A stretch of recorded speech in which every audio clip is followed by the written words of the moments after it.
अस्सलाम वालेकुम dear student, practical coaching से मैं आप लोगों की खिदमत में हाजिर हूँ। आज की इस लेक्चर यानी लेक्चर नंबर 1 में हमने चैप्टर नंबर 10 और चैप्टर नंबर 10 का जो नाम है वो है जनरल वेव प्रॉपर्टीज। तो टॉपिक नंबर 1 आपके पास है वेव्स, वेव का डिफिनेशन क्या है, वेव बनता कैसे और वेव के टाइप्स के बारे में यहाँ पर हमने डिस्कस करना है। स्टार्ट करते हैं। सबसे पहले वेव का डिफिनेशन क्या है, ठीक है। स्टूडेंट के जहन में क्वेश्चन होता है कि हमने वेव को कैसे डिफाइन करना है। It is a mechanism by which energy is transfer from one place to another without transfer of matter. यह आपके पास एक तरीकेकार है या आपके पास एक प्रोसेस है जिसमें एनर्जी एक पॉइंट से या एक प्लेस से ट्रांसफर होते हैं दूसरे प्लेस में, लेकिन यहां पे मैटर ट्रांसफर नहीं होते हैं, यानी विदाउट ट्रांसफर ऑफ मैटर। तो यहां पे मैंने आपको क्या कहा कि एनर्जी एक पॉइंट से दूसरे पॉइंट में ट्रांसफर होते हैं, लेकिन मैटर जो है वो ट्रांसफर नहीं होता है, ठीक है। ये इसका डेफिनेशन है। उसके बाद आपके पास फॉर्मेशन ऑफ वेव, कि वेव बनता कैसे, वेव की फॉर्मेशन को यहां पर हमने डिस्कस करना है। फॉर एग्जाम्पल आपके पास है वेव, जब भी आपने फॉर एग्जाम्पल क्रिएट करना है, जनरेट करना है, ठीक है, वेव को प्रोड्यूस करना है, तो आपने करना है क्या है कि डिस्टर्बेंस ऑफ मीडियम, किसी भी मीडियम को आपने डिस्टर्ब करना है। जब आप किसी भी मीडियम को डिस्टर्ब करते हो, डिस्टर्ब करने के नतीजे में वहां पे वेव क्रिएट होते हैं, वेव की फॉर्मेशन होती है, वेव जनरेट होते हैं, ठीक है। फॉर एग्जाम्पल आप अगर क्वेश्चन करें कि सर कैसे वेव की फॉर्मेशन होते हैं, तो आपके पास मीडियम नंबर 1, स्टूडेंट के जहन में ये भी क्वेश्चन होते हैं कि सर ये मीडियम जो आपने लिखा है इसका मतलब क्या होता है, मीडियम का मतलब क्या होता है, ठीक है। मीडियम का मतलब ये है कि आपके पास solid, liquid, gas. For example हम लिक्विड का एग्जांपल यहां पे लेते हैं, वाटर से रिलेटेड। तालाब में जब आपने, ठीक है, तालाब के अंदर जब आपने पत्थर डाला, पत्थर डालने के नतीजे में वहां पे वेव की फॉर्मेशन होते हैं, वेव क्रिएट होते हैं, वेव वहां पे जनरेट होते हैं, ठीक है। क्यों? क्योंकि आपने लिक्विड जो मीडियम था उसको आपने डिस्टर्ब किया, डिस्टर्ब करने के नतीजे में वेव की फॉर्मेशन हुई। ये है आपके पास एग्जांपल नंबर 1। आप अगर क्वेश्चन करें कि इसका दूसरा एग्जांपल, तो wave motion by using a रूप। आप क्या कर सकते हो, रूप का मतलब होता है रस्सी। आप सिंपल क्या कर सकते हो कि रस्सी को एक कुंडे के साथ उसको बांध दे, जोड़ दे। जोड़ने के बाद आपने जब फॉर एग्जांपल यहां पे आपके सामने एग्जांपल भी है, इसका डायग्राम मैंने बनाया है। आपने करना क्या है, यहां पे ये जो रस्सी है इस कुंडे के साथ आपने इसको बांधा है। बांधने की वजह से फॉर एग्जांपल बांधने के बाद आपने ये जो रस्सी है इसको जर्क देने, इस तरीके से जर्क देने के नतीजे में वहां पे भी वेव प्रोड्यूस होते हैं, वेव जनरेट होते हैं, ठीक है। आप अगर क्वेश्चन करें कि सर आपने वेव की डिफिनेशन में हमें यह बताया था कि वहां पे एनर्जी ट्रांसफर होता है एक प्लेस से दूसरे प्लेस में विदाउट ट्रांसफर ऑफ मैटर। आप यहां पे हमें बता दें कि यहां पे फॉर एग्जांपल एनर्जी एक पॉइंट से दूसरे पॉइंट में ट्रांसफर होता है, लेकिन मैटर ट्रांसफर नहीं होते हैं। ये आप हमें प्रूव करके बता दें। तो ये आपके पास फॉर एग्जांपल रस्सी है। अब इस रस्सी के साथ आपने क्या किया, यहां पे इस रस्सी के साथ आपने रेड कलर का थ्रेड बांधा, यानी धागा बांधा, ठीक है। उसके बाद आपने ये जो रस्सी है इस रस्सी को आपने जर्क दिया। जर्क देने के नतीजे में आपने जहां पे भी फॉर एग्जांपल थ्रेड बांधा था रेड कलर का, कोई भी कलर हो सकते, वो उसी जगह पर होगा। बल्कि जब आप जर्क देंगे, जर्क देने के नतीजे में वो आपको ऐसा लगेगा कि वाकई ये जो फॉर एग्जांपल यहां पे जो पार्टिकल्स है वो आगे की तरफ मूव करते, बजाय ऐसा नहीं होते। क्यों?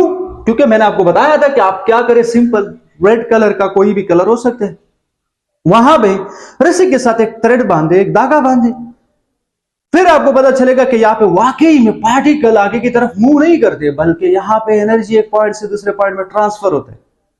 में तो ट्रांसफर नहीं होते।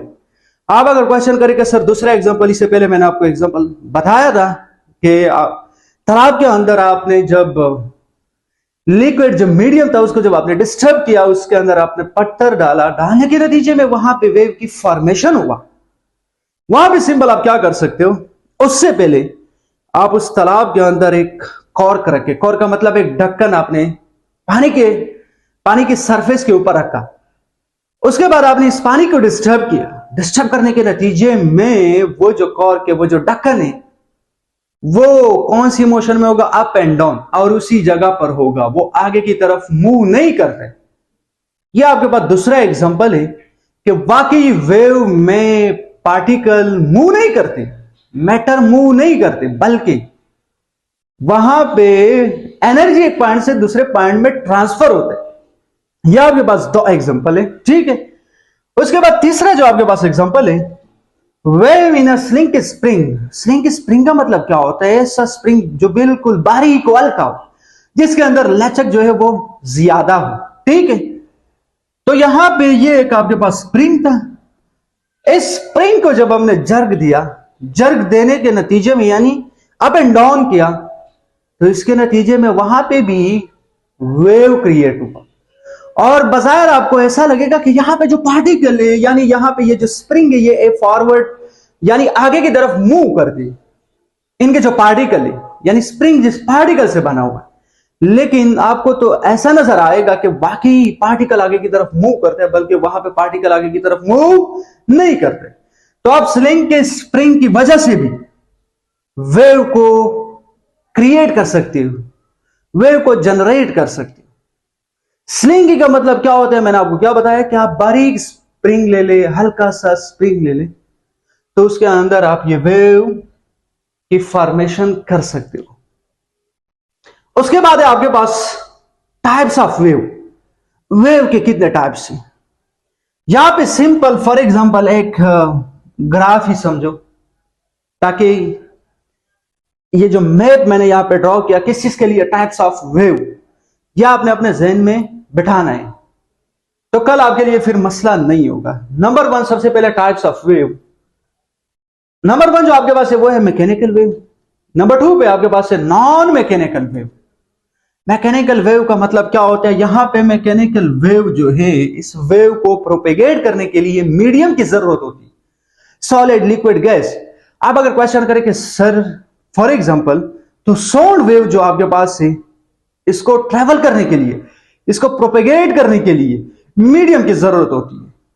फॉर एग्जांपल यहां पे ये जो मैं बात कर रहा हूं, यहां पे अगर कोई गैस नहीं है, वैक्यूम पंप के थ्रू यहां पे इस कमरे से यानी इस रूम से हमने गैस को बाहर किया, बाहर करने के नतीजे में फॉर एग्जांपल मेरा जो आवाज है वो आप तक नहीं पहुंच सकते। क्यों? क्योंकि मीडियम नहीं है। साउंड वेव को ट्रेवल करने के लिए मीडियम की जरूरत होता है।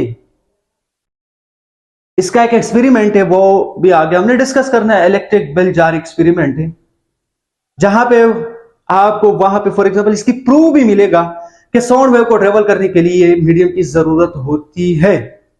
दूसरा आपके पास है non mechanical wave. Non mechanical wave का जो दूसरा नाम है वो इलेक्ट्रोमैग्नेटिक वेव, यानी इस वेव को ट्रेवल करने के लिए मीडियम की जरूरत नहीं होती। आप अगर क्वेश्चन करें कि इसका सर एग्जांपल, तो आपके पास रेडियो वेव है, सैटेलाइट के जो वेव्स है, इसके अलावा आपके पास लाइट वेव। लाइट वेव को ट्रेवल करने के लिए किस चीज की जरूरत होती है, मीडियम की नहीं। क्योंकि फॉर एग्जांपल आप अगर क्वेश्चन करें कि ये जो लाइट आ रही है सूरज से यानी सन से, दरमियान में स्पेस भी है, ये स्पेस को क्रॉस करके इससे ये पास होता है। क्यों पास होता है? क्योंकि इसको फॉर एग्जांपल लाइट वेव को ट्रेवल करने के लिए, प्रोपेगेट करने के लिए मीडियम की जरूरत नहीं होती है, इसलिए वो आगे फॉर एग्जांपल वो प्रोपेगेट कर सकते हैं बगैर किसी मीडियम के। ये आपके पास इलेक्ट्रोमैग्नेटिक वेव दूसरा नाम है, यानी इसको ट्रेवल करने के लिए, इसको प्रोपेगेट करने के लिए मीडियम की जरूरत नहीं होती है, ठीक है। उसके बाद मैकेनिकल वेव आगे दो हिस्सों में डिवाइड है, transverse wave, longitudinal waves. Transverse waves वो वेव्स, ये वेव का वो टाइप्स है जिसमें जो पार्टिकल्स है और वेव का जो डायरेक्शन है ये आपस में परपेंडिकुलर होते हैं। कैसे? फॉर एग्जांपल हियर आपके पास ये जो रस्सी का एग्जांपल मैंने बताया था, यहां पे वेव का डायरेक्शन आगे की तरफ है और पार्टिकल का जो डायरेक्शन है वो अप एंड डाउन। दरमियान में एंगल कौन सा बनता है?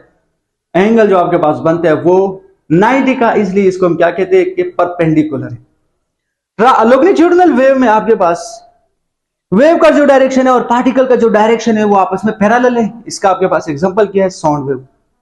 ये जो वेव के जो टाइप्स है ये आगे हमने डिटेल से डिस्कस करना है लेक्चर नंबर 2 में। उम्मीद है आज का जो लेक्चर है यानी लेक्चर नंबर 1 समझ में आया होगा। लेक्चर समझ आने की सूरत में आपने हमारे यूट्यूब चैनल को सब्सक्राइब करना है और साथ ही बेल आइकन के ऊपर क्लिक करना है।